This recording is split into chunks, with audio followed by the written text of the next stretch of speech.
আমাদের ক্ষতি ছাড়া কোনো লাভ নেই। তাই আমি প্রস্তাব করছি, আজকের পর আমরা একজন আরেকজনের সঙ্গে সংঘর্ষে লিপ্ত হব না, একজন আরেকজনের ব্যবসায় হাত দেব না। তাহলে নিশ্চিন্তে আমরা উপার্জন করব লক্ষ লক্ষ টাকা। হারিম শাহ, টাকা উপার্জন করার জন্য আমি ডর হইনি। তোকে সর্বশান্ত করে আমার সংগ্রাম। এখনো সময় আছে হানিফ শাহ। আনোয়ার সুলতানের কবরে যে ক্ষমা চেয়ে পুলিশের কাছে সারেন্ডার কর, নয়তো এই শহর ছেড়ে পালিয়ে যা। এত দূরে পালাবি যাতে আর কোনোদিন আমার চোখের সামনে পড়তে না হয়। যে যুদ্ধ আমি ঘোষণা করেছি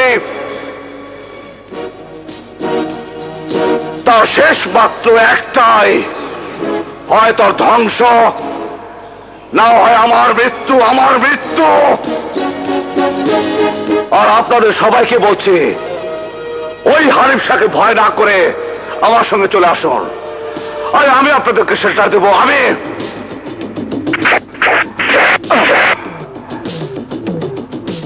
আমি একবার যা বলি তা 100 বারের সমান।